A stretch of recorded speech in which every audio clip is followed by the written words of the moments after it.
Assalamu alaikum students, welcome to online recorded video lecture number 15। और आपका जो है वैसे अभी लेक्चर नंबर 11 वाली फ़ाइल चल रही है, लेकिन क्योंकि आमतौर पे जो ये टॉपिक वाइज जो है ना इन लेक्चर्स की डिस्ट्रीब्यूशन थी, लेकिन ये वीडियो लेक्चर जो है वो ड्यूरेशन के हिसाब से उनको किया हुआ। तो खैर ये चीज़ें मैं लास्ट टाइम मैंने थोड़ी सी डिस्कस कर दी थी। इसकी असाइनमेंट मैं जो है Q&A सेशन में आपसे डिस्कस कर लूँगा। अच्छा जी, तो आज हमने जो चीज़ें पढ़नी है वो हमारे पास है आइसोलेटेड कन्वर्टर्स। ठीक है, ये नेड मोहन बुक का जो है ना वो चैप्टर नंबर 10 के अंदर से जो है ना ये आइसोलेटेड कन्वर्टर्स का टॉपिक जो है वो लिया गया। और कुछ इसमें ग्राफिक्स जो है मल्टीपल सोर्सेज से जो है वो लिए गए हैं। अच्छा जी, अब हमारे पास जो है ना सबसे पहली चीज़ ये है कि जो हमारे पास आइसोलेटेड कन्वर्टर्स होते हैं, या जो हमने जो नॉन आइसोलेटेड कन्वर्टर्स अभी पहले buck converter, boost converter, buck boost और इस तरह के पढ़े थे, तो वो आम तौर पे इतनी हाई पावर के ऊपर जो है ना यूटिलाइज नहीं होते। हाई पावर पे जब यूटिलाइज हमने करना हो तो हम आइसोलेटेड डीसी डीसी जो कन्वर्टर्स हैं उनको यूटिलाइज किया जाता है। और इसमें भी हमारे पास ना मल्टीपल टोपोलॉजीज़ होती हैं। कुछ टोपोलॉजीज़ हैं जिनके अंदर जो है ना सिंप्लिसिटी डिज़ाइन की काफ़ी ज़्यादा है। फॉर एग्ज़ाम्पल ये जो है एक फ्लाई बैक कन्वर्टर, ठीक है। तो लेकिन है कि सिंप्लिसिटी की वजह से जो है एफिशिएंट यूज़ ऑफ सिलिकॉन और जो efficient use of available resources इसमें नहीं होता। तो उसकी वजह से जो है ना ये बहुत ही लो पावर पे ऑपरेट करता है। ये 100 वाट है, ये 250 वाट तक की ये लिमिट आ गई है एक आपके पास। ठीक है, 250 वाट से ज़्यादा के ऊपर नहीं यूटिलाइज़ करते, लेकिन है कि ये down to very low powers भी इसको यूज़ किया जा सकता है। जबकि बाकी काफ़ी जो आइसोलेटेड कन्वर्टर्स हैं, रेजोनेंट रीसेट फॉरवर्ड कन्वर्टर है, ठीक है, पुश पुल कन्वर्टर है, और काफ़ी सारे हैं। तो ये वाले जो कन्वर्टर्स हैं ना ये आपके पास लो पावर की बजाय जो है ना रिलेटिवली इनकी रेंज जो है वो थोड़ी स्पेसिफिक हाई पावर के करीब है। लेकिन अगर आपको जो है 250 वाट से ज़्यादा पावर रेंज के ऊपर यूज़ करने हैं तो वहाँ पे ऑप्शन एक आती है single transistor forward converter, two transistor forward converter है, ठीक है, हाफ ब्रिज है, फुल ब्रिज है, फेस शिफ्टेड फुल ब्रिज आपके पास इन्वर्टर्स। तो मतलब इन सारों की ना ऑप्शंस अवेलेबल हैं। तो इनके अंदर फॉर एग्जांपल जो ये वाला है, ठीक है, ये ऑपरेट कर रहा है 1000, 2000, 3000, 4000, 5000। मतलब ये फेस शिफ्टेड फुल ब्रिज जो है ना ये 5 किलो वाट का डीसी डीसी कन्वर्टर जो है आपके पास बन जाता है। तो हमने अभी जो स्टडी करने हैं, ऑफ कोर्स ये काफ़ी एक वाइड रेंज के अंदर आपके पास कन्वर्टर्स अवेलेबल हैं। हमने स्टडी करना है ये वाला, ठीक है, फुल्ली। और हमने जो है ये सिंगल ट्रांजिस्टर फॉरवर्ड, या इसको सिंपली इधर जो है ना फॉरवर्ड कन्वर्टर लिखा हुआ है, वो हमने स्टडी करना है उसको। ठीक है, फिर बाकी आगे जो है ये अगर हम पूरी तरह से अभी कोर्स में और टॉपिक्स भी कवर करने हैं तो इसलिए हम फुल डेप्थ में उसमें नहीं जाएंगे। तो लेकिन मैं थोड़ा बता दूंगा कि इसका सीसीएम में ऑपरेशन कैसे है और किस तरीके से इसको टू ट्रांजिस्टर फॉरवर्ड में कन्वर्ट आगे किया जा सकता है। तो जब आपको मेन ऑपरेशन की समझ आ जाएगी तो आप अगले भी सारे कन्वर्टर्स को अंडरस्टैंड कर सकते हैं। अच्छा जी, जो आइसोलेटेड हमारे पास कन्वर्टर्स हैं वहाँ पे हमारे पास जो है गैल्वेनिक आइसोलेशन है। इसका क्या मतलब है कि हमारे पास सिग्नल्स की कम्युनिकेशन तो ए सर्किट से बी सर्किट के दरमियान में हो रही है, लेकिन दोनों सर्किट्स में से किसी भी पॉइंट को दूसरे पॉइंट के साथ आप देखें या इनके ग्राउंड्स को लेट से कंपेयर कर लें तो उनके दरमियान में आपको जो है वेरी हाई इम्पिडेंस जो है वो आपको नज़र आएगी। तो इस वेरी हाई इम्पिडेंस का क्या मतलब है कि यहाँ पर से डायरेक्ट करंट ए सच फ्लो नहीं कर सकता। तो ये जो सिग्नल्स की ट्रांसमिशन है ये डायरेक्ट इलेक्ट्रिकल करंट नहीं बल्कि और किसी मेथड के थ्रू जो है ये कम्युनिकेशन होगी। Signal information passes from one circuit to another, no current flows from one circuit to another. ठीक है, तो यहाँ पर एक एग्जांपल है कि हमारे पास आइसोलेटेड डीसी डीसी कन्वर्टर्स जो हैं वो किस तरीके से ऑपरेट करते हैं। ये एक पावर सप्लाई की एग्जांपल है जहाँ पे आपके पास क्या हो रहा है कि डीसी डीसी कन्वर्टर एक्चुअली यहाँ से लेके इस पोर्शन तक है। तो उससे पहले क्या किया है, एक हमने जो है ना सिंपल एसी टू डीसी जो है ना कन्वर्टर को पहले यूटिलाइज। अच्छा, तो ये पोर्शन जो है ये एसी टू डीसी कन्वर्टर का हमारे पास है, जिसमें एक सिंपल पहले कुछ इलेक्ट्रोमैग्नेटिक इंटरफेरेंस के लिए फ़िल्टर लगाया है। ये फ़िल्टर डायरेक्ट उस हिसाब से इतना कारआमद नहीं है, लेकिन आपको पता है कि जैसे एसी टू डीसी फ़िल्टर के केस में जो है वो स्विचिंग और इनकी वजह से जो है ना बैक साइड पे भी कुछ इम्पैक्ट आ सकता है। खैर ये हमने पहले देख लिया, इनकी तरफ नहीं हम आते। यहाँ पे आपके पास एक अनरेगुलेटेड डीसी है। तो लेट से आपने रेक्टिफाई करके इस तरह का आउटपुट आ रही थी, आपने आगे कुछ फ़िल्टरिंग मैकेनिज़्म कर दिया, तो उस फ़िल्टरिंग मैकेनिज़्म की वजह से आपके पास जो सिग्नल है वो इस तरीके से करके आ रहा है। तो अब आप समझ, ये ग्राउंड लेवल है, नहीं ये था। तो आप अब समझ लें कि इस तरह से करके ना कोई एक इनपुट आपके पास यहाँ पे आ रही है, और आपका टारगेट है कि एक तो इसको रेगुलेट करना है, ठीक है। ये अनरेगुलेटेड है, ये चेंज हो सकती है, ये 60 हर्ट्ज़ कह लें, 50 हर्ट्ज़ आप समझ लें ये। और यहाँ पे आपके पास जो है ना आउटपुट जो है वो डीसी वोल्टेज रेगुलेटेड आपने यहाँ पे लेनी है। तो ये बीच में एक मैकेनिज़्म लगा है कि किस तरीके से आइसोलेटेड कन्वर्टर के केस में रेगुलेशन आपके पास अचीव होगी, ठीक है। तो इसमें क्या करेंगे कि ये जो आपके पास अनरेगुलेटेड आपके पास इधर जो है इस तरीके से वोल्टेज आ रही है, इसको आप सबसे पहले जो है स्विचेस यूज़ करते हुए, ठीक है, स्विचेस और बाकी जो भी मैकेनिज़म्स हैं उनको इस्तेमाल करते हुए आप क्या करेंगे, कैपेसिटर और बाकी सारे एलिमेंट्स भी इसमें यूज़ किए होंगे एक तरह से। तो आप इसमें से जो है ना वो चॉप ऑफ वाला प्रोसेस जो है ना वो करने लग जाएंगे, ठीक है। तो जो आपके पास ये जनाब टीएस टाइम है,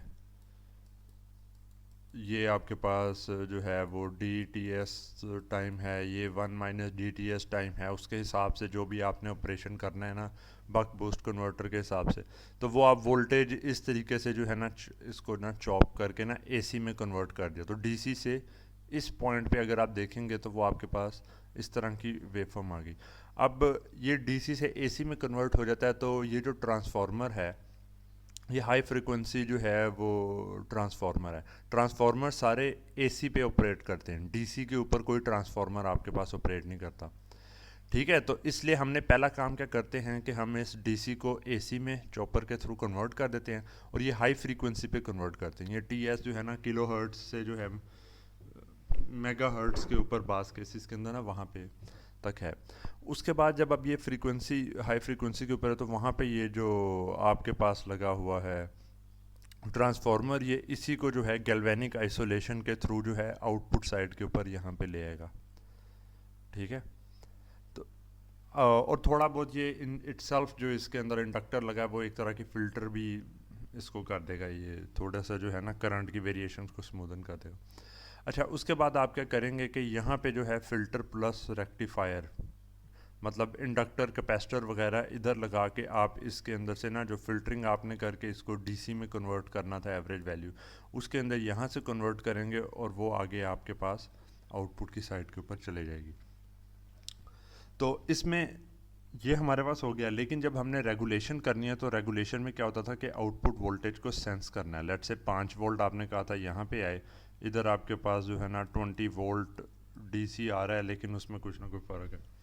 तो अब जब आपने इसको रेगुलेट करना है ना कि अगर 20 से ये 21 हो रहा है, 19 हो रहा है, तो आपके पास ये 5 वोल्ट ही रहे, तो आपने इसको सेंस करके फीडबैक के थ्रू जो ड्यूटी साइकिल इधर ये चेंज हो रहा है उस तक पहुंचना था। ये आपको मैंने सर्किटरी पहले एक दफ़ा दिखा दी हुई थी जब हमने बूस्ट बक कन्वर्टर के केस में रेगुलेशन का किया था। तो उसके लिए क्या करेंगे, आपके यहाँ से इसको सेंस किया, ठीक है, सेंस का ब्लॉक लगाया तो उसका मॉडल में डाल दें, नहीं लगा तो डायरेक्ट इधर, और रेफरेंस आपने वोल्टेज इधर से दे दी, और ये एरर एम्पलीफायर है जैसे पहले आपको इसका बताया गया था। एरर एम्पलीफायर है जो कि एरर को दे के और आगे जो है ना कॉम्पनसेटर के थ्रू स्टेबलाइज करने की कोशिश करता है। उसने क्या करना है कि आगे वही PWM कंट्रोलर जो आपके पास लगा हुआ था, ठीक है, कि साटूथ वेव फॉर्म जनरेट करनी है और वोल्टेज के थ्रू उसने ना PWM जनरेट करनी है, वो यहाँ पे जनरेट करेगा। जनरेटेड जो पीडीएम है वो आपके पास जो है वो एक एसी सिग्नल है, तो वो एसी सिग्नल इस साइड को प्राइमरी कंसिडर करते हुए और इस साइड को सेकेंडरी कंसिडर करते हुए फिर आइसोलेशन के थ्रू आपको यहाँ पे लेके जाना है। इधर जो था ये साइड प्राइमरी थी, ये सेकेंडरी थी, और पावर इधर ट्रांसफ़र हो रही है, पावर, ठीक है। और इस साइड से जो है वो सिग्नल जो है कंट्रोल सिग्नल जो है ना, कंट्रोल पीडीएम के लिए, वो चीज़ इधर ट्रांसफ़र हो रही है। अब याद रखें कि आपके पास अगर ये प्राइम दोनों साइड जो हैं गैल्वेनिक आइसोलेशन में होनी चाहिए, तो कोई एक भी सिंगल वायर अगर इस साइड की डायरेक्ट इधर कनेक्ट हो जाएगी तो आइसोलेशन ख़त्म हो गई। तो आपने ये जो सिग्नल का पाथ है ये भी आपने आइसोलेशन के थ्रू यहाँ पे लेके आना है, ठीक है। आइसोलेशन के थ्रू ये प्राइमरी साइड थी, सेकेंडरी साइड थी, आपके पास यहाँ पे आ गया, तो यहाँ पे आपने आगे गेट ड्राइव सर्किटरी इंट्रोड्यूस करा दी जो कि इधर पीडीएम जो है वो कंट्रोल कर रही है, ठीक है। तो बाकी जो है ये आधा, इसमें आपके पास है कि किस लेवल के ऊपर जो है ना ये ट्रांसफॉर्मेशन लगाएं, इससे पहले लगाएं, बाद में लगाएं। लेकिन क्योंकि पीडब्ल्यूएम कंट्रोलर की आउटपुट एसी में होती है और यहाँ पे इस साइड से आगे एसी में है, तो और ट्रांसफॉर्मर्स एसी पे काम करते हैं, तो ये इस तरीके से ही आपको करना पड़ेगा। अगर आपको जो है वो ट्रांसफॉर्म एसी के ऊपर नहीं बल्कि डीसी साइड पे लगाना चाह रहे हैं, तो उसका भी आपके पास एक हमारे पास हल है। और वो हल क्या है कि आप ट्रांसफार्मर की बजाय ऑप्टो कपलर लगा दें, ठीक है। तो ऑप्टो कपलर्स के केस के अंदर जो है ना आपको लगाना पड़ेगा एक अदर जो है ना ये लेट से इस तरीके से आपके पास कनेक्टेड है, और कंट्रोल का एलिमेंट जो है ना इसका वो आप किसी तरीके से कंट्रोल कर रहे हैं। ये कुछ सर्किटरीज हैं, क्योंकि इधर बल्कि चलें छोड़ें इसको, हम सिंपल ही रखते हैं। ये हमारे पास डायोड एक है, लाइट एमिटिंग डायोड लगा हुआ है, और यहाँ पे हमारे पास जो है ये हमारे पास जो है फोटो डायोड लगा हुआ है। तो इसने जो है ना लाइट इधर से इधर ट्रांसमिट करनी है, और उसकी वजह से यहाँ से इस तरफ को करंट फ्लो करेगा जब इधर से आ रहा है। तो इस केस में एसी डीसी का कोई मसला नहीं है, दोनों केस में ऑपरेट करता है, तो वो आप करके यहाँ पे लगा सकते हैं। पर अगर ट्रांसफार्मर हाई फ्रीक्वेंसी का यूज़ करना है तो ऑफ कोर्स फ्रीक्वेंसी जहाँ लफ्सी आ गया तो इसका मतलब है कि एसी सिग्नल के लिए ही यूज़ किया जाएगा।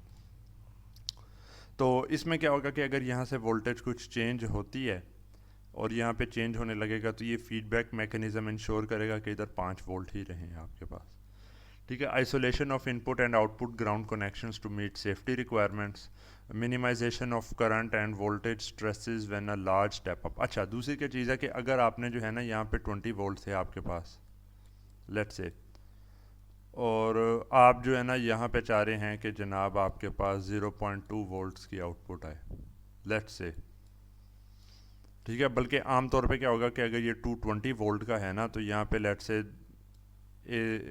220 वोल्ट आरएमएस थे, तो 200 वोल्ट जो है ना डीसी के करीब आ रहा है, और आप यहाँ पे कह रहे हैं कि जी मेरे पास आए 2 वोल्ट आ जाए, चलो ऐसे कर लेते हैं। तो अब ये 2 वोल्ट आपको लेना है। लेट से आप ये आइसोलेटेड कन्वर्टर नहीं यूज़ करते, आप यूज़ करते हैं बक कन्वर्टर। तो बक कन्वर्टर को सीसीएम मोड में यूज़ करें तो उसके अंदर आता है ये duty cycle is equal to output over input is equal to 0.01।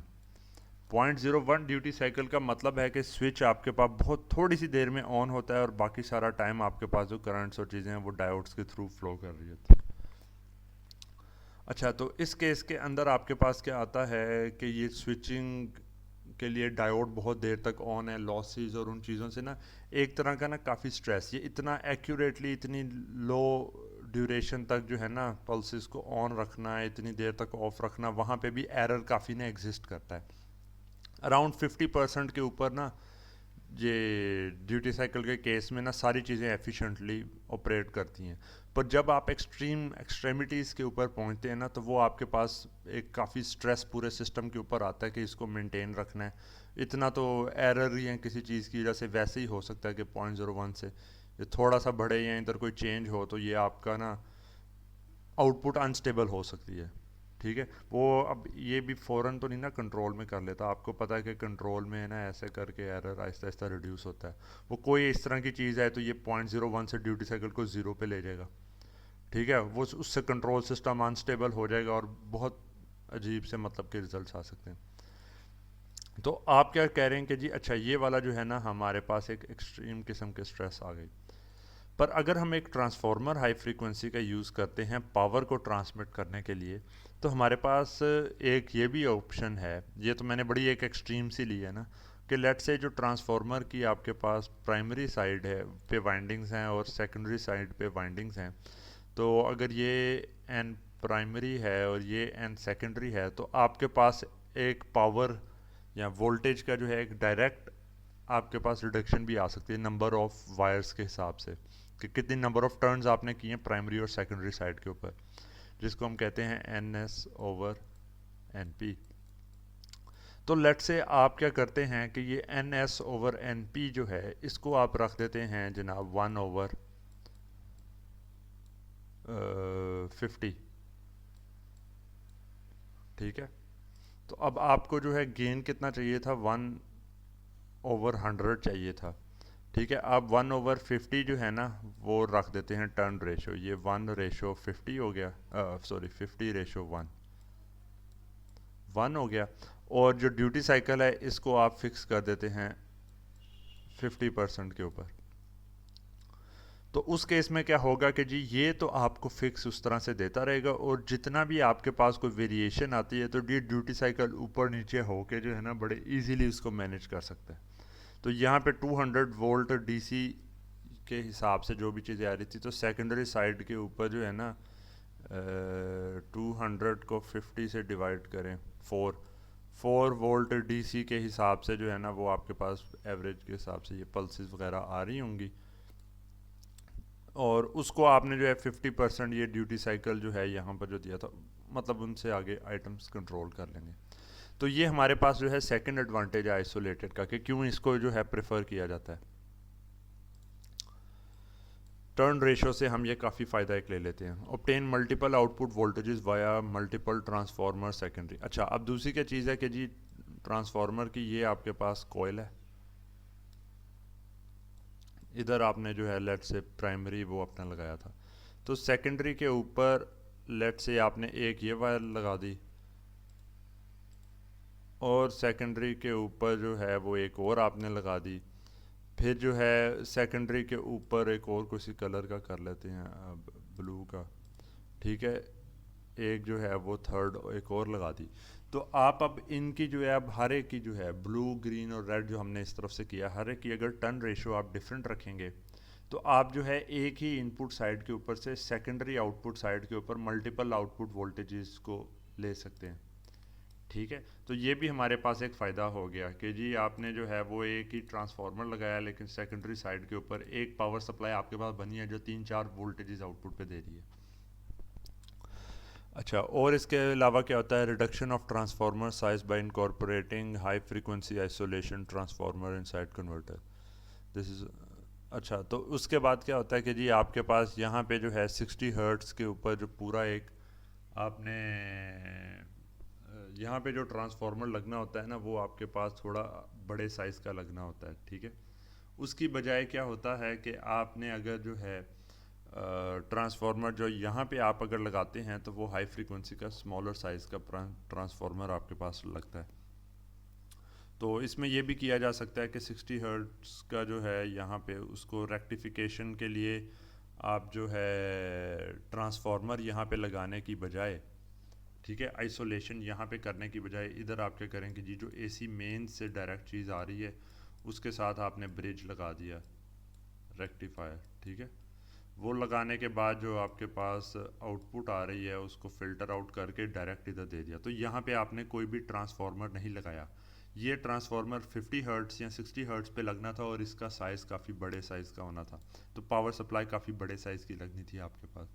उसकी बजाय आपने क्या किया कि यहाँ पे हाई फ्रीक्वेंसी का ट्रांसफार्मर लगाया, और हाई फ्रीक्वेंसी की वजह से क्योंकि उसके अक्रॉस करंट्स की पीक वैल्यू इतनी ज़्यादा नहीं आनी, वोल्टेज भी इतनी ज़्यादा नहीं है, इसको आपने या चले है भी तो वो एटलीस्ट करंट्स इतने ज़्यादा नहीं होंगे। हाई फ्रीक्वेंसी के ऊपर आपके पास जो है ना डिवाइस का साइज़ इसका कम होता है। ये मैंने स्टार्ट के अंदर पहले लेक्चर के अंदर एक्सप्लेन इसका कर दिया था।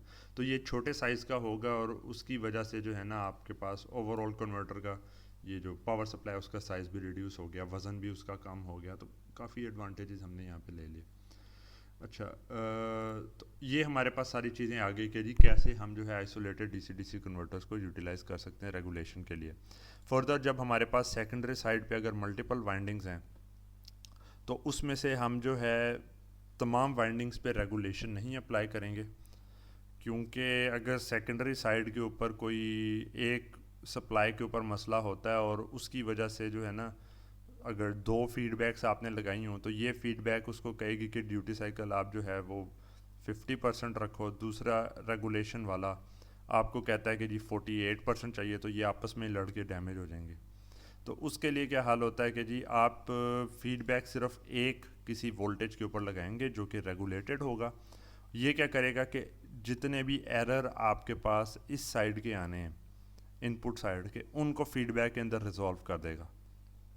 जो आउटपुट साइड के हैं इसके एरर वो भी इसके अंदर जो है ना ड्यूटी साइकिल को चेंज करते रहेंगे।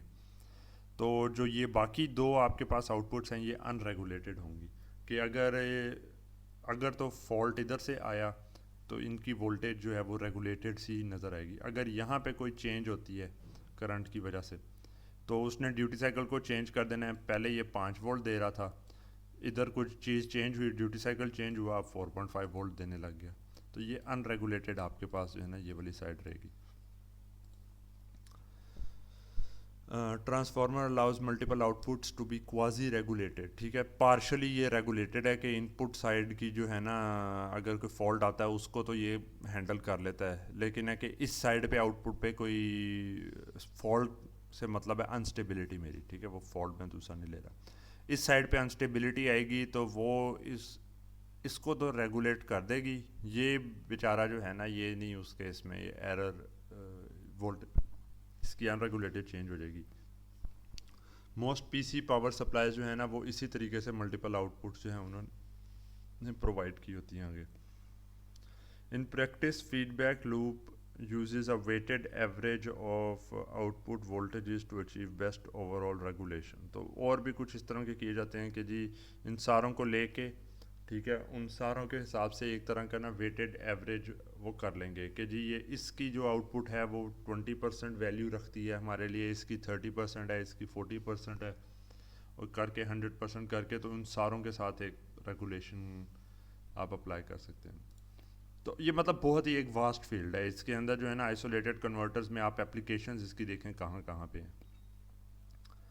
अच्छा, तो अब आगे हमें आइसोलेटेड कन्वर्टर्स को एक्चुअली करने से पहले ज़रा ट्रांसफार्मर का मॉडल एक दफ़ा रिवाइज कर लेते हैं। मल्टीपल नोटेशंस जो हैं वो मल्टीपल बुक्स के अंदर अवेलेबल होती हैं, तो यहाँ पे मैंने कहा कि आपको क्लैरिफाई कर दूं कि मैं किस नोटेशंस को फॉलो कर रहा हूँ। तो यहाँ पे हमारे पास ट्रांसफार्मर की जो प्राइमरी साइड के ऊपर वाइंडिंग्स हैं उन वाइंडिंग्स की जो रेजिस्टेंस है वो R1 है।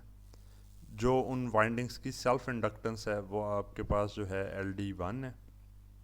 ठीक है, वाइंडिंग्स की वजह से जो भी इंडक्टेंस एक तरह की तार की आ रही है, ठीक है, कि ये अगर लगा हुआ है तो इसके इंडक्टर ही ये बेसिकली बन गया। इसी तरह जो सेकेंडरी साइड है, सेकेंडरी साइड के ऊपर आपके पास जो है R2 रेजिस्टेंस और ये इंडक्टेंस है। जो बीच में कोर लगा हुआ है, ठीक है, उसने जो मैग्नेटाइज होना है, मेन कोर मटेरियल की वजह से ही इंडक्टेंस को हम लोग जो है ना वो कहते होते हैं आम इंडक्टर्स में भी, क्योंकि उसी ने मैग्नेटाइज होना होता है। तो ये थोड़ी वायर्स का है, ये इतनी ज़्यादा वैल्यू नहीं इनकी होती। तो जो ये कोर मटेरियल लगा हुआ है उसको जो उसकी जो मैग्नेटाइजिंग इंडक्टेंस है वो ये LM है। तो इसको हम प्राइमरी साइड पे शो करेंगे। ठीक है, ये मॉडल में आपके ऊपर होता है कि प्राइमरी पे करें सेकेंडरी पे करें, पर हम यहाँ पे प्राइमरी पे करेंगे तो पूरा जो आगे सॉल्व किया हुआ है वो इसी के हिसाब से कंसिस्टेंट होगा।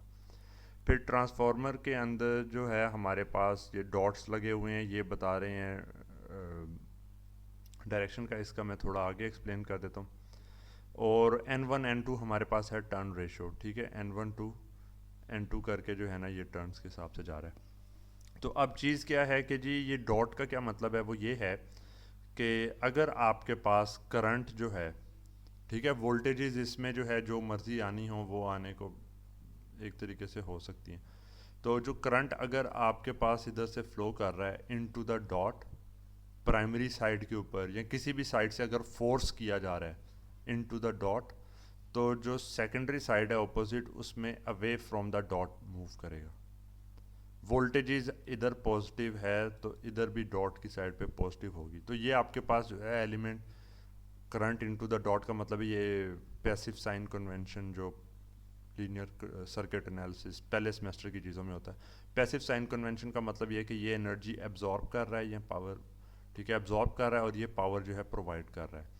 आइडियल ट्रांसफार्मर लॉसेस क्योंकि इन चीज़ों में इनकॉर्पोरेट हो गए, तो ये आइडियल ट्रांसफार्मर में जितने आपके पास यहाँ पर से इनवर्ड मूव करेंगे, जितना करंट इधर आएगा टर्न रेशो के हिसाब से जितनी नेट पावर होगी एब्जॉर्ब होगी इस साइड पे, उतनी ही यहाँ पर से रिलीज़ होनी है।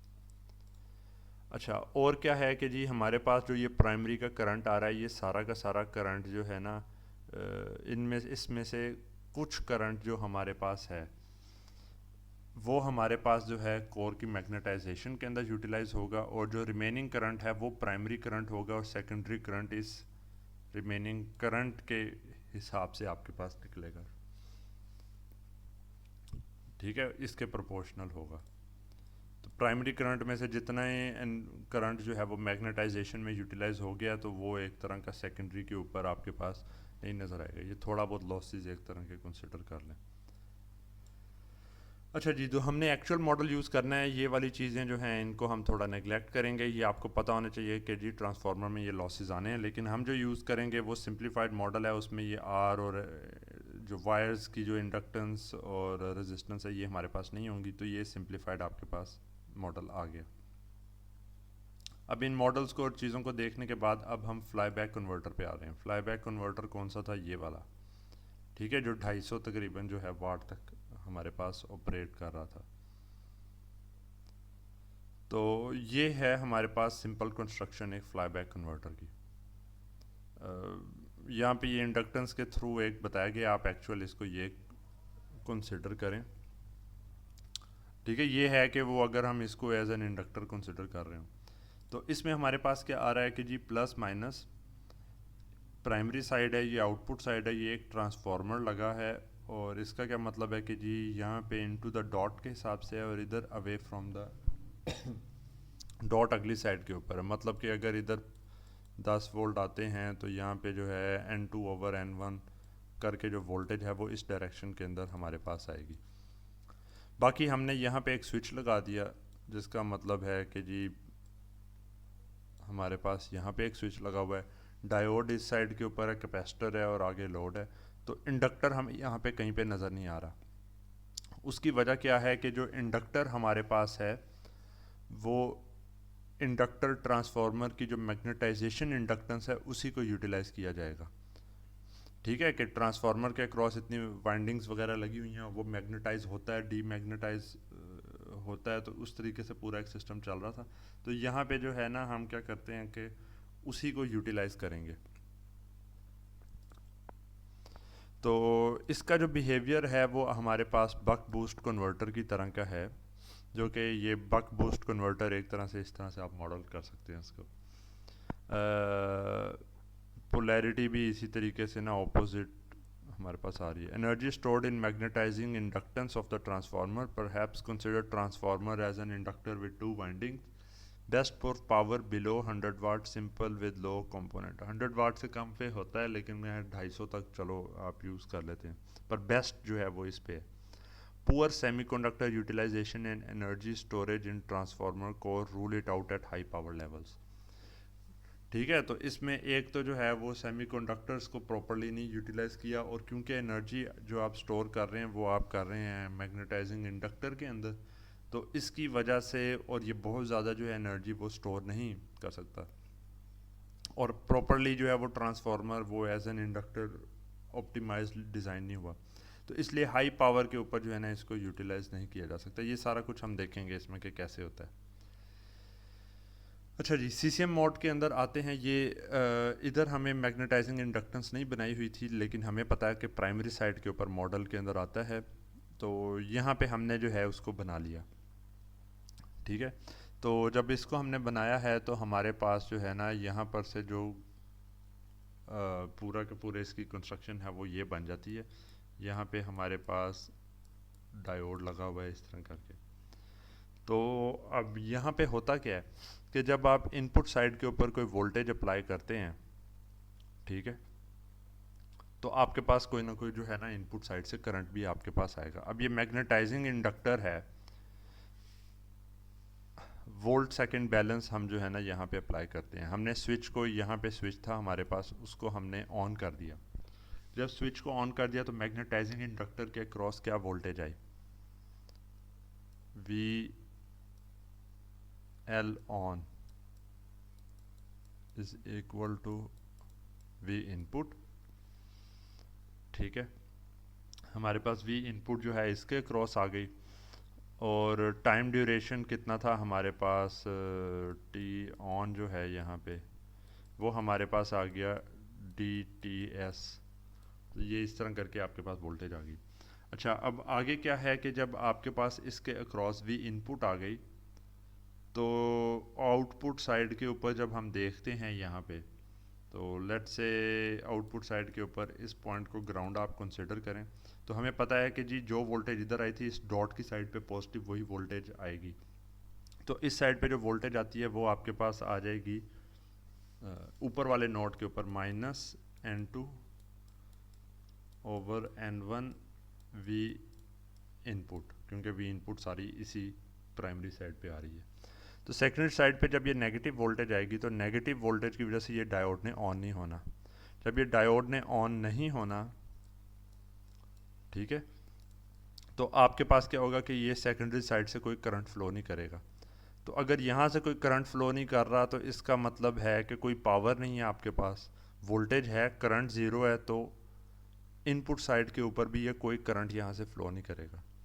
तो इसका मतलब है कि जितना भी करंट यहाँ से आना है, ILM जिसको हम कह लेंगे, ये सारा का सारा आपके पास जो है वो इनपुट करंट है। ठीक है, इनपुट करंट यहाँ पे आ रहा है। तो बेसिकली ये सारा यहाँ से करंट फ्लो कर रहा है और इधर से जो करंट है वो ज़ीरो है। तो आप क्या कर रहे हैं कि सेकेंडरी साइड के ऊपर या ट्रांसफार्मर के बस मैग्नेटाइज कर रहे हैं उसके कोर को, लेकिन डीमैग्नेटाइजेशन या स्टोर्ड एनर्जी रिलीज़ नहीं हो रही साइमल्टेनियसली। तो आप जो है ना फ्लक्स लिंकेज के थ्रू सेकेंडरी साइड पे नहीं लेकिन प्राइमरी साइड के ऊपर ना कोर को अक्रॉस मैग्नेटिक एनर्जी को स्टोर करा रहे हैं, तो एज एन इंडक्टर उसको मैग्नेटाइज कर रहे हैं। ये आपने कर दिया। उसके बाद क्या होता है, सेकंड केस के अंदर आप जब स्विच को ओपन कर देते हैं यहाँ से, तो अब आप अगर देखना चाहें तो ये इनपुट का इस सारे से ताल्लुक़ ख़त्म हो गया, क्योंकि इनपुट वहाँ पे नहीं आ रही। तो अब कोर के मैग्नेटाइज किया हुआ था, तो आपने वी इनपुट वोल्टेज जो है, लेट्स से इतनी देर तक जो है ना वोल्टेज वी इनपुट रखी थी, उसकी वजह से करंट आपके पास इंक्रीज़ कर गया था इस इंडक्टर के अक्रॉस। तो जब ये इंक्रीज़ कर गया था तो हमें पता है इंडक्टर के अक्रॉस करंट इंस्टेंटेनियसली ज़ीरो नहीं हो सकता। तो अब क्या होगा कि ये जो करंट है ये सारा का सारा आपके पास इसी डायरेक्शन में यहाँ पर से फ़्लो करेगा। ठीक है, तो ये क्या करेगा कि नीचे से टूवर्ड्स डॉट की साइड की तरफ को जो है ये मूव कर रहा है इस तरह से। तो इसके यहाँ से मूव करने की वजह से क्या होगा, ये डॉट से अवे, मतलब एनर्जी रिलीज़ इस साइड के ऊपर हो रही है। ठीक है, तो इसका मतलब है कि इस साइड से ये टुवर्ड्स द डॉट मूव करेगा। मतलब इधर से पावर एक तरह की जैसे एब्जॉर्ब कर रहा है और इधर से जो है वो रिलीज़ एक तरीके से जो है ना एनर्जी हो रही है। दूसरे केस में हम कह सकते हैं कि मॉडल के हिसाब से कि जो मैग्नेटाइजेशन एनर्जी है वो हमारे पास इस साइड से जो है वो रिलीज़ की जा रही है। अच्छा, ये है प्राइमरी डॉट से अवे मूव करना सेकेंडरी का। ठीक है, तो इससे क्या होगा हमारे पास कि अगर करंट हमारे पास मूव कर रहा है इस डायरेक्शन में, तो इसका मतलब है ये डायोड अब शॉर्ट सर्किट हो गया। डायोड अगर शॉर्ट सर्किट है तो सेकेंडरी साइड के ऊपर हमारे पास जो वोल्टेज है, इसको वी एस कह देते हैं, वो वोल्टेज हमारे पास यहाँ V2 लिखा हुआ है, V2 हमारे पास आ जाएगी माइनस वी आउटपुट। V2 हमारे पास माइनस वी आउटपुट है, तो प्राइमरी साइड के ऊपर हम अगर वोल्टेज निकालना चाहें कि क्या आएगी, V1, तो हमें पता है कि जी V2 over V1 is equal to N2 over N1। तो V1 हमने निकालना है, तो V1 is equal to V2 N1 over N2, और V2 कितनी थी हमारे पास, माइनस वी आउटपुट थी, तो ये हमारे पास आ जाएगा माइनस वी आउटपुट। अच्छा, तो वोल्टेज से फिर पता चला, क्योंकि वो नेगेटिव पोलैरिटी का है, कि यहीं से एनर्जी प्रोवाइड की जा रही है और यहाँ पे रिलीज़ ही एक तरह की हो रही है। अच्छा, ये माइनस इस ये जो वोल्टेज V1 की है, ये वोल्टेज हमारे पास इंडक्टर के क्रॉस है, तो इस केस में इंडक्टर के क्रॉस वोल्टेज होगी, ऑन के केस में V इनपुट, ऑफ के केस में minus V output N1 over N2। जब हमें इंडक्टर के क्रॉस जो है ऑन और ऑफ केस में वोल्टेज पता चल जाती है,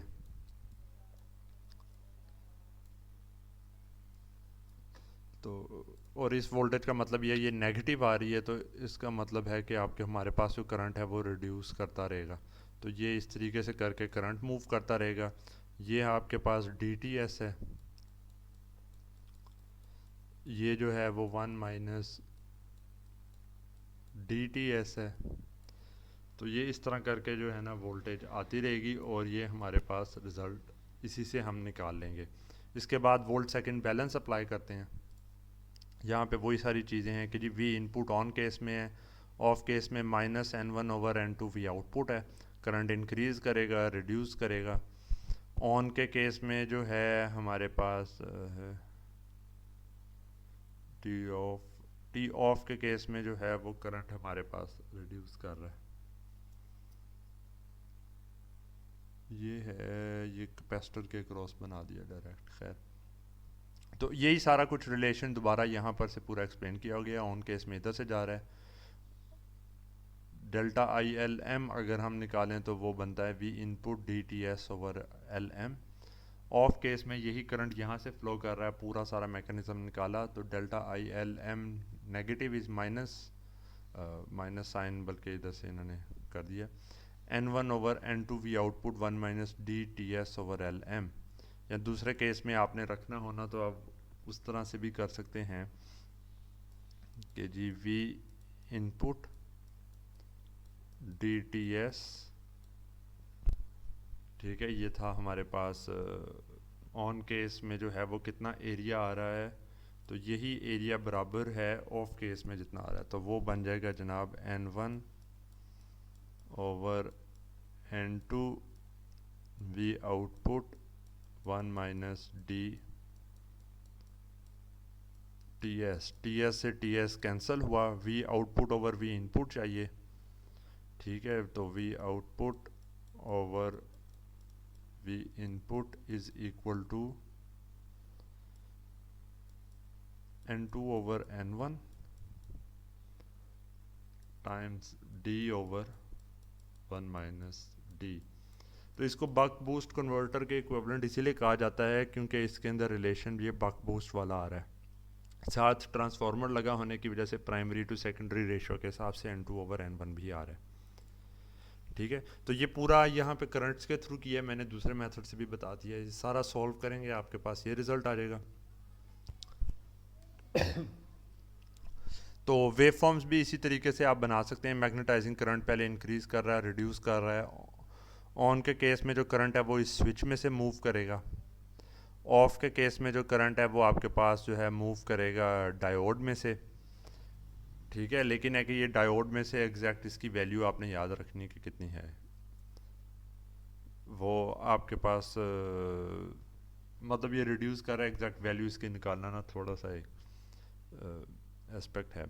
और इस जो डायोड में से करंट है, क्योंकि ये आउटपुट की साइड पे लगा है, तो इसमें से इस ये जो है इसमें AC प्लस DC है, DC करंट इधर से जाएगा, AC करंट इधर से जाएगा, तो आई आउटपुट इसमें से सब्ट्रैक्ट करेंगे तो ये कैपेसिटर के क्रॉस आ गया, जिसके अंदर हमें पता चल जाता है कैपेसिटर चार्ज बैलेंस के जनाब आपने इतना जो है एनर्जी स्टोर करवाई है कैपेसिटर में और इतनी एनर्जी उसमें से रिमूव कराई है, और ये दोनों बराबर हैं आपके पास कैपेसिटर चार्ज बैलेंस के एम्पेयर सेकंड बैलेंस के हिसाब से।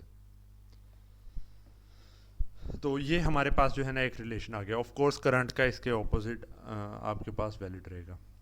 अच्छा जी, अब इसके बाद हमारे पास क्या चीज़ आती है कि हमने इसमें निकालना है CCM DCM बाउंड्री कंडीशन को। ठीक है, तो CCM DCM बाउंड्री कंडीशन को हम किस तरीके से निकालेंगे?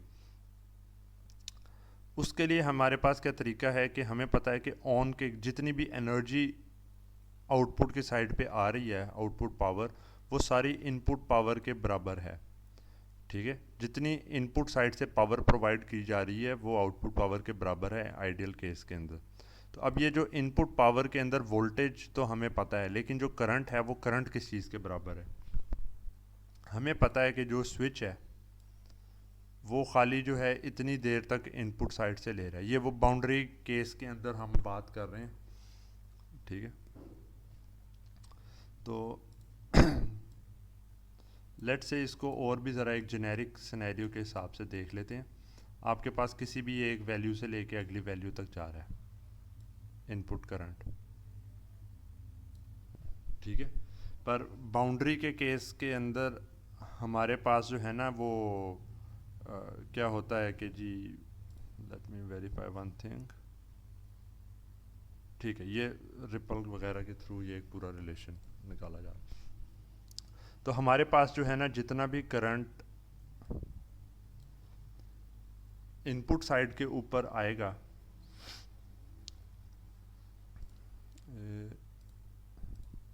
वो हमारे पास जो ये वाली वेव फॉर्म है जिसके अंदर हमारे पास ऑन केस के अंदर रहता है और फिर इस तरीके से करके वेव फॉर्म कोई ना कोई चल रही है, ये जेनेरिक वेव फॉर्म है जो कि हमेशा हमारे पास आती रहेगी। तो इसके अंदर हमारे पास क्या होगा कि जी ये TS टाइम है, तो जो इनपुट साइड पे जितना करंट आ रहा है उसकी एवरेज ले लेंगे तो वो हमारे पास जो है वो आउटपुट करंट के स्टोर्ड एनर्जी के बराबर होगी। तो इसको जब हम निकालना चाहते हैं तो यहाँ पर से हम क्या कर सकते हैं कि जनाब आई इनपुट को पहले हम निकालेंगे कि ये किस चीज़ के बराबर है। अच्छा जी, तो आई इनपुट हमारे पास ये वाला जो इस तरीके से बिहेवियर है उसके अंदर हम निकाल लेते हैं इंडक्टर के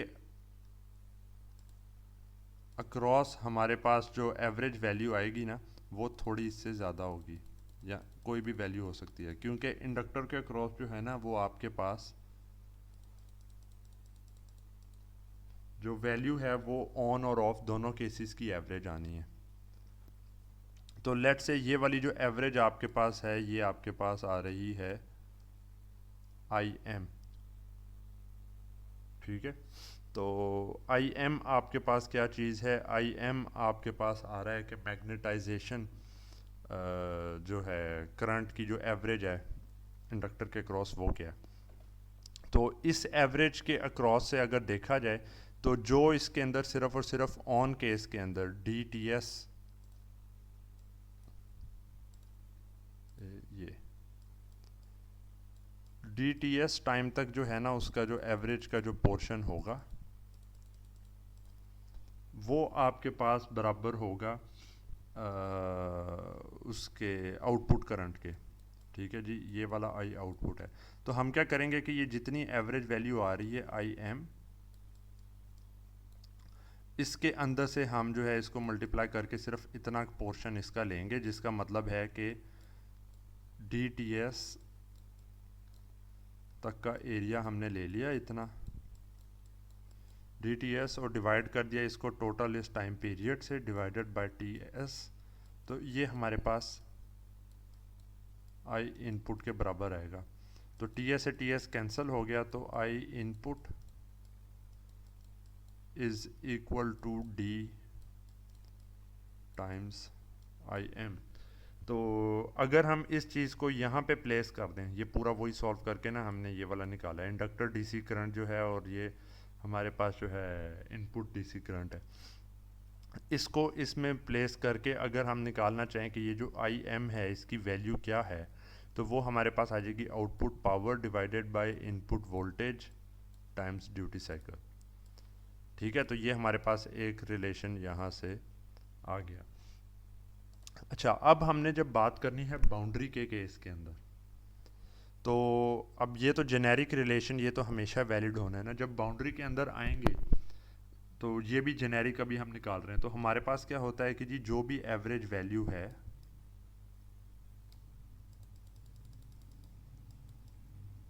आई एम लेट से जो है एवरेज वैल्यू हमारे पास जो है ना, अगर हमने एवरेज वैल्यू के हिसाब से ये मिनिमम निकालना हो आई एम मिनिमम, और जो डेल्टा यहाँ पे है वो हमारे पास है डेल्टा आई एम है, तो हम क्या कर सकते हैं, इसको आई एम लिख लें या कैपिटल आई एम लिख लें। तो ये मिनिमम अगर वैल्यू हमने निकालनी है तो ये हमारे पास आ जाएगी I M minimum is equal to I M, जो एवरेज वैल्यू, ये इसको जो है ना ये दूसरे के अंदर नोटेशन थोड़ी सी बस चेंज की है। ठीक है, I M minus delta I M over two, minus ये जो रिपल है इसको हाफ कर देना, तो ये हमारे पास जो है रिलेशन एक आ जाता है आई एम मिनिमम का। इसमें आई एम की जगह ये वाली वैल्यू प्लेस कर दी, P output over V input D. Delta I M की जगह हमने इनपुट साइड पे, क्योंकि ये डेल्टा का हो रहा है, तो हम यहाँ पे प्लेस कर देंगे V input D T S over two L M. तो हमारे पास ये वाला एक रिलेशन आ गया। जब हम बाउंड्री कंडीशन के ऊपर होंगे तो ये जो मिनिमम वैल्यू है इसकी, ये ज़ीरो के बराबर होनी चाहिए, मतलब करंट जो स्टार्ट होगा वो ज़ीरो से स्टार्ट होगा, क्योंकि अगर आप बाउंड्री पे हैं तो अगले साइकिल के एंड पे बिल्कुल ज़ीरो को टच कर रहा है, तो जब नया साइकिल शुरू होगा टीएस के बाद तो वो ज़ीरो से इंक्रीज उसने करना है। तो इस केस में हम इस पूरे जो रिलेशन है इसको ज़ीरो के बराबर प्लेस कर देते हैं, ज़ीरो के बराबर प्लेस कर देते हैं, तो हमारे पास जो ये आउटपुट पावर है ये अब आउटपुट पावर नहीं, ये आउटपुट बाउंड्री पावर रह जाएगी।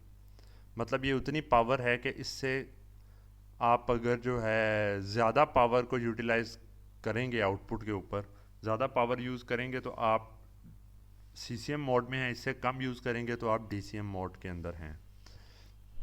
तो इनको बराबर करके जो है यहाँ पर से जो रिलेशन आता है वो वी इनपुट डी, ये ऊपर मल्टीप्लाई हो जाना है, V input square D square over two L M F S बन जाता है हमारे पास। तो इधर ये जो V input square D square है, V input over sorry V output over V input हमारे पास होता था N2 over N1 D over one minus D के बराबर था। तो इसमें जब है कि वी इनपुट डी इधर आ जाए और ये टर्म्स उधर आ जाए, इसका स्क्वायर इधर प्लेस करेंगे तो ये रिज़ल्ट आ जाता है V output square one minus D whole square over two L M F S, T S को नीचे एफ एस कर दिया, N1 over N2 whole square. तो अब आपके पास अगर जो पावर है आउटपुट साइड पे वो इससे ज़्यादा होगी इस आउटपुट बाउंड्री पावर से, लेट से इसकी वैल्यू आ जाती है 100 वाट, तो अगर आपके पास जो है ना ये आउटपुट साइड पे पावर जो है वो 110 वाट आप यूज़ कर रहे हैं, वोल्टेज करंट आपको पता निकाल सकते हैं, तो आपको पता है सीसीएम मोड में है। अगर आप जो है 90 वाट यूज़ कर रहे हैं तो आपको पता है कि आप डीसीएम मोड में हैं। तो ये एक सिंपल और स्ट्रेट फॉरवर्ड सा जो है ना एक आ गया। अच्छा, इसकी मैग्नेटाइजेशन इक्विवेलेंसी क्या है? डीसीएम मोड का मतलब ये है कि जितना भी आपने एनर्जी स्टोर कराई थी मैग्नेटिक वो कोर की मैग्नेटाइजेशन में, वो आपने एनर्जी पूरी तरह से यूटिलाइज कर ली।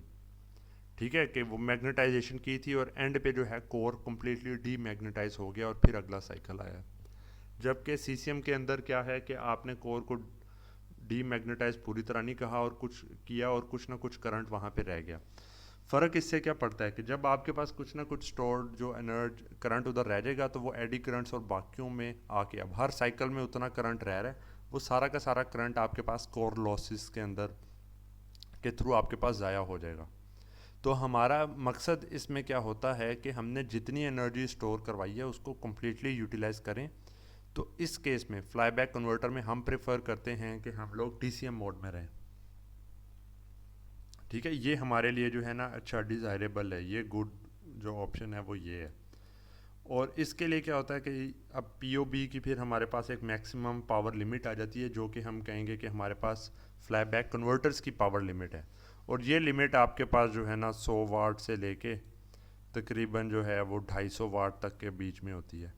तो इसका मतलब है कि जो हम कह नहीं रहे थे स्टार्ट में कि जी फ्लाईबैक कन्वर्टर को 100 से 200 250 वाट के अंदर यूज़ करते हैं, तो वो इसलिए करते हैं कि आपने जो एनर्जी स्टोर करानी है वो आपने ट्रांसफार्मर की मैग्नेटाइजेशन में करनी है। और जिस साइज़ के जो है हाई फ्रीक्वेंसी ट्रांसफार्मर्स आप यूज़ कर रहे हैं उनकी इंडक्टेंस की वैल्यूज़ और सारा कुछ एवेल्यूएट करके टर्न रेशोज़ जो हैं वो टिपिकल वो देख के अगर हम करें तो हमें ये पता चलता है कि जी ये टिपिकली हमारे पास इसी रेंज के अंदर वैल्यूज़ आती हैं।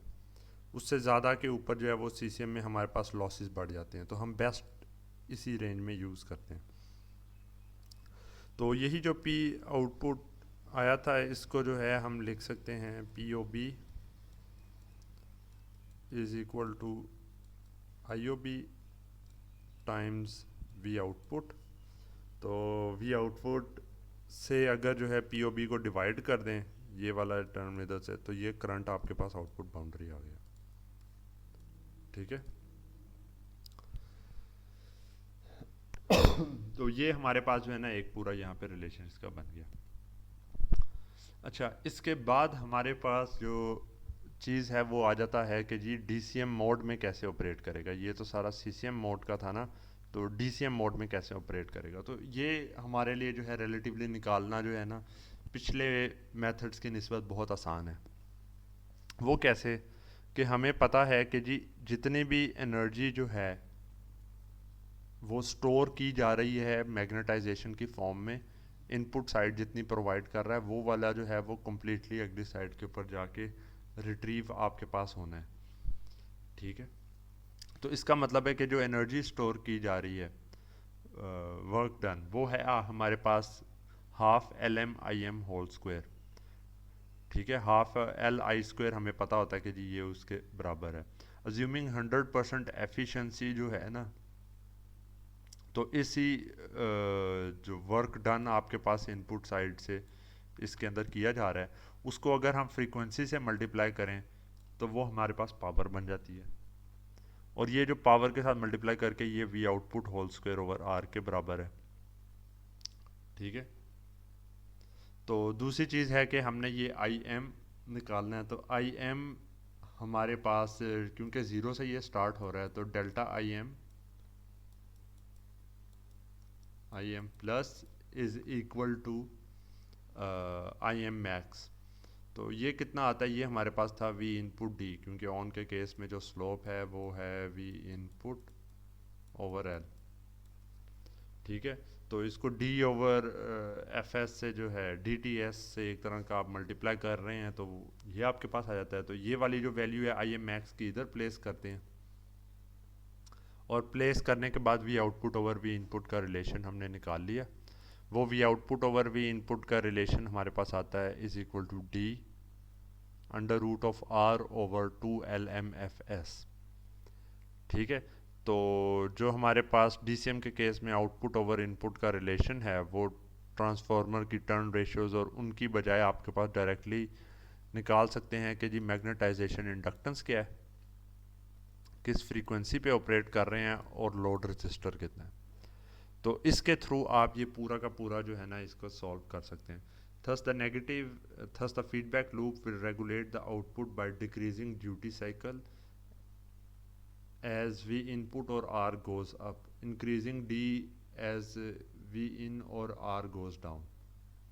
ठीक है, तो ये ड्यूटी साइकिल, अब ये इसमें बाकी सारी टर्म्स तो फिक्स होती हैं, फ्रीक्वेंसी को भी नहीं आप, तो मतलब कि DCM के अंदर इसके अंदर ना सिंपली ड्यूटी साइकिल को अप एंड डाउन करने से आप जो है वो अपने डिसाइड वैल्यू तक पहुंच जाते हैं रेगुलेशन मोड के अंदर। तो ये वाकई यही कर्व्स जो हैं यहाँ पे ये बनी हुई हैं कि CCM मोड हमारे पास जो है वो यहाँ पे है, यहाँ पे हमारे पास DCM मोड आ गया। ठीक है। तो बाकी केसेस की बजाय यहाँ पे जो है लोड रजिस्टर की टर्म्स के अंदर ये पूरा बिहेवियर इसका एक्सप्लेन किया गया। तो वेव फॉर्म्स इसकी क्विकली देख लेते हैं। तो वेव फॉर्म्स में हमें पता चल रहा है कि जी वी इनपुट हमारे पास जो है किधर गया, इंडक्टर के क्रॉस, ऑन केस में वी इनपुट है, ऑफ केस में माइनस एन वी आउटपुट है, n1/n2 के बराबर है। ठीक है, इसके बराबर आ गया। और फिर जब स्टोर्ड एनर्जी ज़ीरो हो जाती है तो ये ज़ीरो हो गया। करंट निकालना है आपने, तो इसी को जो है LM से डिवाइड करके स्लोप निकाल लेते हैं। ज़ीरो से स्टार्ट होगा, वापस ज़ीरो के ऊपर यहाँ पे आ जाएगा। जो ये वाला हिस्सा है आपके पास ये स्विच से आ रहा है जो वोल्टेज अगर देखें जब स्विच ऑन है तो ज़ीरो वोल्टेज है, बाकी केस में ये जितनी वोल्टेज आ रही है वो सारी की सारी इसको स्विच को ब्लॉक करना पड़ रही है। जो रिमेनिंग ये वाला हिस्सा है ये हमारे पास डायोड के क्रॉस आ रहा है, और जब ये ऑन है तो डायोड के क्रॉस 0 वोल्ट आइडियली है, और ये जो दूसरी वोल्टेजेस हैं ये आपके पास दूसरे केस में आ रही हैं। तो और डायोड के अक्रॉस जो हमारे पास आ रहा था, इसी को अगर हम जो है करंट को ये वाला इसको हम थोड़ा स्विच इसमें से आई आउटपुट निकाल लेते हैं तो वो कैपेसिटर के क्रॉस सिनेरियो बन जाएगा, और उसमें से पूरा हम सॉल्व कर सकते हैं इसको, जो कि यहाँ पे नहीं इसमें किया जाएगा, आपने काफ़ी दफ़ा कर लिया। इसके बाद क्विकली ये फॉरवर्ड कन्वर्टर का भी मैं यहाँ पे जो है ना सिंगल ट्रांजिस्टर फॉरवर्ड कन्वर्टर का एक्सप्लेन कर देता हूँ। ये हमने सिर्फ CCM मोड में देखना है, तो इतना ज़्यादा कॉम्प्लेक्सिटी एज सच इसमें नहीं आएगी। तो उसके बाद ये वाला लेक्चर का पोर्शन ये फिनिश करके हम आगे जो है इन्वर्टर्स का थोड़ा सा ना देखेंगे लेक्चर के सेकंड पोर्शन के अंदर। अच्छा जी, तो ये हमारे पास है एक सिंगल ट्रांजिस्टर फॉरवर्ड कन्वर्टर। ठीक है। अच्छा जी, तो पहले मैं इसकी ना कंस्ट्रक्शन आपको एक्सप्लेन कर दूं। अब यहाँ पे हमारे पास डायोड्स जो है ना, अब देखा जाए तो एक पहले लगा हुआ था, उसकी बजाय यहाँ पे 3 डायोड्स हैं। तो कॉम्प्लेक्सिटी जो एक चीज़ बताई जा रही थी कि इंक्रीज़ होती है, तो वो यहाँ पे हमें नज़र आ रही है कि 3 डायोड्स हैं, एक इंडक्टर है, कैपेसिटर है, और एक हमारे पास यहाँ पे स्विच लगा है। फर्दर क्या है कि जी ये जो प्राइमरी साइड है हमारे पास, या एक ट्रांजिस्टर के केस में आप समझ लें कि कोर है, कोर के ऊपर जो है ना वो 3 वाइंडिंग्स की गई हैं। पहली वाइंडिंग जो है उसको डायरेक्ट इस तरीके से, इसकी टर्न रेशो को आप NP समझ लें। सेकंड हमारे पास जो है वो NT है, इसको प्राइमरी समझ लें, इसको ट्रांसफ़र कोयल समझ लें। और थर्ड हमारे पास है NS, जिसको आप जो है वो सेकेंडरी साइड समझ लें। तो ये 3 साइड्स हैं, और उन सारों को जो है इनपुट के साथ जो है ना कनेक्ट इधर किया गया। अच्छा जी, तो ये सारा हमने कर लिया। तो इसके बाद अब हमारे पास क्या हो रहा है, इसके बाद हमारे पास ये वाला जो कन्वर्टर है इसका यहाँ पे लिखा गया कि जी बक कन्वर्टर के साथ है, और इसमें जो प्राइमरी सोर्स ऑफ एनर्जी है ना वो हमारे पास ट्रांसफॉर्मर की कोर नहीं है, बल्कि ये वाला इंडक्टर L है। अच्छा जी, ऑपरेशन इसका देखना है तो सबसे पहले हम देखेंगे ऑन सिनेरियो के अंदर। ठीक है, तो ये जितना भी कॉम्प्लेक्स लगे आपने हमेशा स्टार्ट लेना है। सबसे पहले इसको जो है ना ऑन कर दिया आपने स्विच को, और स्विच को ऑन करके आपने ये चीज़ चेक करनी है कि आपके पास क्या बिहेवियर आएगा। जब ऑन आपने किया है ट्रांसफॉर्मर्स के ये जितनी भी कोइल्स थी, इसकी जो मैग्नेटाइजिंग इंडक्टेंस है उसको प्राइमरी के क्रॉस आपने यहाँ पे डिपिक्ट कर दिया। तो जो भी यहाँ पर से हमारे पास इनपुट साइड के ऊपर वोल्टेज थी वो सारी की सारी हमारे पास जो है ये प्राइमरी के अक्रॉस आ रही है, और प्राइमरी के अक्रॉस आने के साथ साथ मैग्नेटाइजेशन इंडक्टर के अक्रॉस जो है ना उसको मैग्नेटाइज भी यहाँ पे कर रही है। तो लेट से ये ILM कोई हमारे पास करंट है जो इसको मैग्नेटाइज करने के लिए आ रहा है, और एक कोई जो है वो I1 करंट, IP करंट आप समझ लें, जो कि हमारे पास प्राइमरी के अंदर से जो है यहाँ से फ्लो कर रहा है। तो अब ये प्राइमरी में से करंट फ्लो कर रहा है, प्राइमरी के क्रॉस वोल्टेज है प्लस माइनस V इनपुट है। ठीक है, तो अब क्योंकि हम ये मेन इंडक्टर है, इसके क्रॉस भी हमें पता चल गया कि जी करंट इंक्रीज कर रहा होगा और भी इनपुट जो है वो आपके पास इसके क्रॉस आ रही है। तो आगे अब क्या होगा कि जी प्राइमरी साइड पे ये वोल्टेज है, तो सेकेंडरी ये जो ट्रांसफ़र कोयल है इसके क्रॉस ये प्लस माइनस आ जाएगा। तो क्योंकि इधर करंट इनटू द डॉट जा रहा है तो इस साइड पे current out of the dot जाएगा, वो फ्लो नहीं कर सकता, डायोड लगा है। तो इसका मतलब है कि इधर से कोई करंट नहीं फ्लो करना। ठीक है, तो ये वाली ब्रांच अभी इनएक्टिव है। जो ये सेकेंडरी साइड है यहाँ पर से हम देखें, जैसे कि यहाँ पे नज़र आ रहा है प्राइमरी से इनटू द डॉट है, तो ये सेकेंडरी से भी अवे फ्रॉम द डॉट होगा। अवे फ्रॉम द डॉट हमारे पास होता है, तो यहाँ पर जो वोल्टेज आएगी, यहाँ पे वी इनपुट थी तो यहाँ पे आ जाएगी जनाब N S over N P V input. Voltage आ गई, ये पॉजिटिव वोल्टेज है तो ये डायोड जो है ये ब्लॉकिंग मोड में चला जाएगा, करंट इधर से फ्लो आगे मतलब के करेगा। तो हम इंडक्टर के अक्रॉस वोल्टेज को निकाल सकते हैं।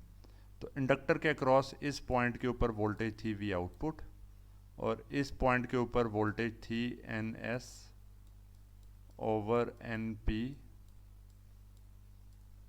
P times V input.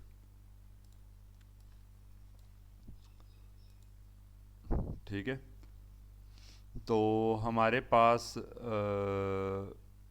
इस पूरे सिनेरियो के अंदर क्या चीज़ आती है, वो हमारे पास ये आता है कि जी जहाँ पे जो इस इंडक्टर के क्रॉस वोल्टेज है N S over N P V input minus V output, ये डी टी एस टाइम तक जो है ना ये इस तरीके से रहेगा।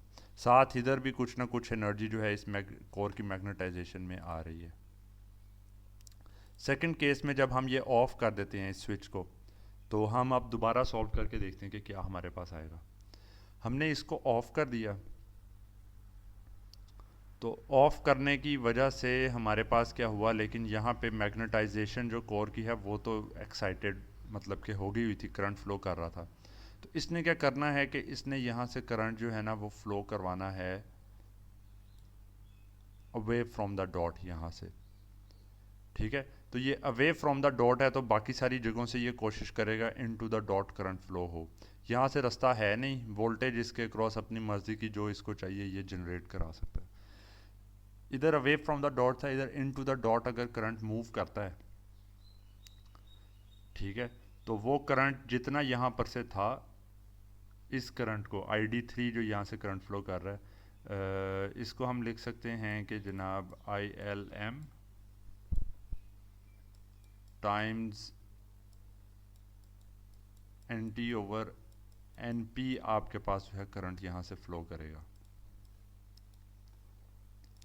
जो ये हमारे पास सेकेंडरी साइड है, सेकेंडरी साइड के अंदर इनटू द डॉट करंट नहीं फ्लो कर सकता, तो ये वाला डायोड आपके पास क्लोज हो गया। ठीक है, तो मतलब कि जितना भी यहाँ पर ये स्टोर्ड एनर्जी थी मैग्नेटाइजेशन की, वो यहाँ से फ्लो करने लग जाएगी। अच्छा, यहाँ से फ्लो करके ये कहाँ पे जाएगी, ये तो वी इनपुट के अंदर जा रहा है, ऐसे ही है ना, ये करंट सारा वी इनपुट की तरफ है। ये जो लूप के अंदर करंट है इसका बाहर के लूप पे कोई असर नहीं है। ठीक है, ये अपना ही इधर घूम रहा है, ये इस पे आप अगर चाहें तो सुपर नोड का कॉन्सेप्ट लगा लें, जितना करंट इन आ रहा है उतना ही करंट इस वायर में से आउट होगा, ये रास्ता बंद है। तो ये सारा का सारा डायोड करंट इधर आ रहा है और किधर जा रहा है, इनपुट सप्लाई के अंदर, और कहाँ से जा रहा है, प्लस साइन के हिसाब से। तो हमें पता है कि अगर इनपुट सप्लाई में से करंट अवे मूव करे तो ये सब सोर्स जो है ये करंट प्रोवाइड कर रहा है, पावर दे रहा है। पर अगर ये into the V in move करे तो इसका मतलब है कि ये पावर एब्जॉर्ब कर रहा है। तो हुआ क्या कि जितनी भी मैग्नेटाइजेशन आपने एनर्जी जो है वो स्टोर कराई थी कोर के अंदर, जब आपके पास स्विच ऑफ होता है तो वो सारी की सारी एनर्जी जो है वो आपके पास वापस इसको रिटर्न कर दी जाती है। मतलब ये इतनी देर तक आप इसको ऑफ रखते हैं कि जितना, या इस तरह से ये डिज़ाइन होता है ये टर्न रेशोज़, कि आपके पास जितने भी ये मैग्नेटाइजेशन हुई थी वो सारी की सारी मैग्नेटाइजेशन वापस रिटर्न आपके पास हो जाए। तो ओवरऑल एनर्जी जब एफिशिएंसी निकालेंगे तो उसके अंदर ये मैग्नेटाइजेशन के लॉसेस आपके पास अकर नहीं होंगे, क्योंकि वो एनर्जी आपने वापस सप्लाई को दे दी। तो ये हमारे पास वजह है कि ये जो फॉरवर्ड कन्वर्टर है ये हायर एनर्जी के ऊपर यूटिलाइज हो सकता है। ठीक है, क्योंकि इसमें ये मैग्नेटाइजेशन की लिमिट आपके पास नहीं है। अच्छा, बाकी यहाँ पे क्या होता है कि जी अब क्योंकि यहाँ से करंट नहीं आ रहा, लेकिन ये तो इंडक्टर चार्ज था, तो ये क्या करेगा, ये वाले डायोड को ऑन करके यहाँ से करंट फ्लो करवाएगा। तो इसके क्रॉस अब वोल्टेज अगर हम देखते हैं, ठीक है, तो यहाँ पे लिखा है कि जी ट्रांसफ़र कॉइल के क्रॉस वोल्टेज, ये प्लस और ये नेगेटिव अगर हम करके देखें, ट्रांसफ़र कॉइल के क्रॉस जो है ना वोल्टेज हमारे पास होगी -V इनपुट। जो प्राइमरी कॉइल के क्रॉस है ये वाली, इसके क्रॉस वोल्टेज देखेंगे तो वो हमारे पास होगी -NP/NT/V इनपुट। अब ये प्राइमरी एक तरह से ना ट्रांसफ़र कॉइल जो है ये सोर्स ऑफ पावर है और बाकी सारे उनकी साइड पे यहाँ से इधर को जा रही है। तो इसके क्रॉस वोल्टेज हमने इसकी टर्म्स में निकाली, वो ये आ गई, और सेकेंडरी के क्रॉस वोल्टेज निकाली तो -NS/T/V इनपुट। तो ये भी ऑन नहीं हो रही है। ये दोनों जो हैं आपस में जितनी यहाँ पर से इसके क्रॉस स्टोर्ड एनर्जी थी वो सारी की सारी इधर से रिलीज़ हो रही है। और इस मैग्नेटाइजिंग इंडक्टर के क्रॉस पहले भी इनपुट थी तो ये चार्ज हो रहा था, अब नेगेटिव वोल्टेज है तो ये डिस्चार्ज हो रहा है। ओके, तो मतलब कि ये ऐसे इंक्रीज हो के ये ज़ीरो तक इसके क्रॉस करंट पहुंच जाएगा।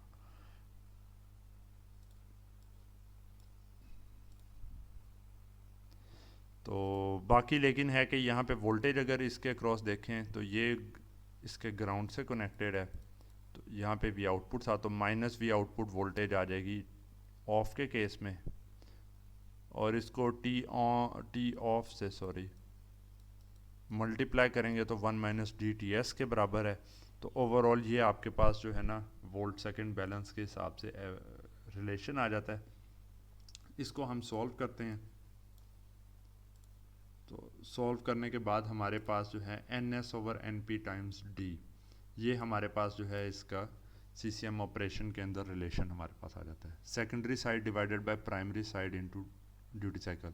तो मतलब कि अगर आपको जो है लेट से 200 वोल्ट का मैंने जो एक एग्जांपल दी थी, 200 वोल्ट इनपुट पे आ रहे हैं, आउटपुट पे आपको 2 वोल्ट चाहिए, तो आप क्या करेंगे कि जी ये जो सेकेंडरी और प्राइमरी साइड के ऊपर जो टर्न रेशियो है ना, इसको लेट से रख देंगे आप 1/50, और ड्यूटी साइकिल को आप रख देंगे 0.5। तो आपको ये 1/100 का चाहिए था, तो ये 1/50 और ये 1/2 1/100 की आपके पास आ गई, बग़ैर अपने जो है वो रेगुलेशन के सिस्टम को स्ट्रेन किए। ठीक है, तो ये हमारे पास था सिंगल जो ट्रांजिस्टर फॉरवर्ड कन्वर्टर। जो 2 ट्रांजिस्टर के अंदर I am not exactly sure, लेकिन यहाँ पे डायोड या इस जगह के ऊपर डायोड की जगह जो है ना यही स्विच इंट्रोड्यूस है, कोड ट्रांजिस्टर इंट्रोड्यूस कर दिया जाता है। तो उससे क्या होता है कि आपके पास जो है ना उसकी यूटिलाइजेशन को आप और ऑप्टिमली जो है वो हैंडल कर लेते होते हैं, ठीक है, अनकंट्रोल्ड की बजाय, और कुछ और ऑप्टिमाइजेशंस आ जाती हैं, तो उसकी वजह से आपके पास ज़्यादा पावर को आप हैंडल कर पाते हैं। ठीक है, तो ये हमारे पास था आइसोलेटेड कन्वर्टर्स का। इसका DCM और बाकी पोर्शन जो है वो यहाँ पे नहीं करवाया जाएगा। तो अभी जो है जो आपके क्वेश्चंस होंगे वो आप पूछ सकते हैं, और उसके बाद हम लोग जो है ना इन्वर्टर्स का थोड़ा सा जो है वो पोर्शन उसको देख लेंगे।